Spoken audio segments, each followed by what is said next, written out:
The starship on Storm Peak.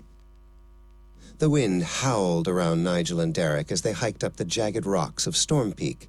Nigel, the older brother, checked his map while Derrick hopped from stone to stone with boundless energy. "We're almost to the summit, Derrick," Nigel called out over the whistling air. They had been dreaming of this climb all summer, carrying their heavy packs toward the clouds. As they rounded the final ridge before the summit, a strange, metallic smell filled the air. Suddenly, the ground dipped into a hidden crater. There, buried in the snow and twisted metal, sat a smooth, pearlescent craft that looked like a fallen star. "Nigel, look," Derrick whispered, his eyes wide. "That's not a plane. It's a UFO."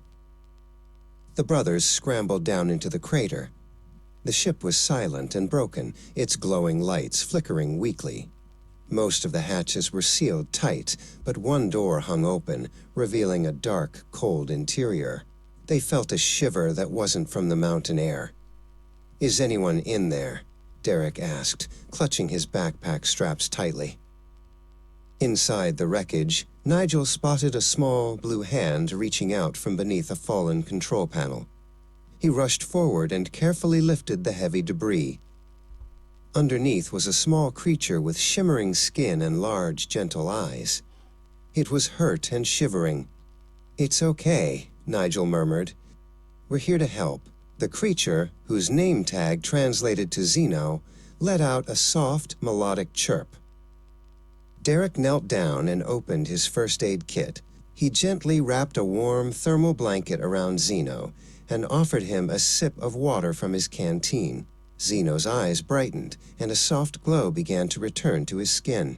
"He's the only one left, Nigel," Derrick said softly, looking at the silent chairs nearby. "We have to get him home." Zeno pointed toward a fractured glass pillar in the center of the room. He pressed a button on his wrist, and a glowing green hologram projected into the air. It showed the ship's engine, with a missing piece shaped like a jagged crystal. Nigel realized what was needed.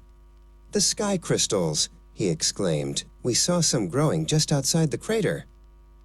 Nigel and Derrick raced back outside to a nearby cliffside where rare, glowing mountain crystals grew.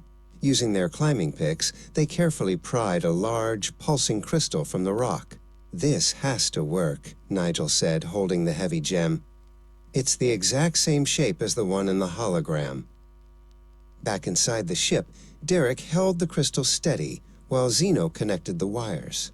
The alien's small fingers moved with incredible speed, weaving light and metal together. As the crystal snapped into place, a hum began to vibrate through the floor.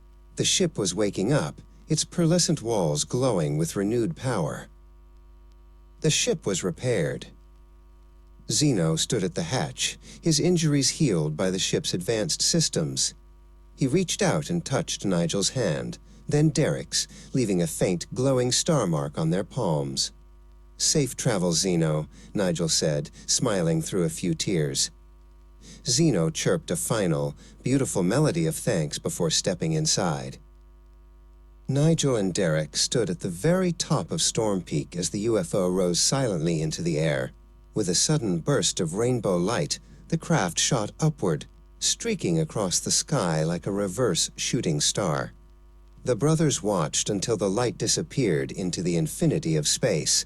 They had climbed a mountain, but they had found the universe.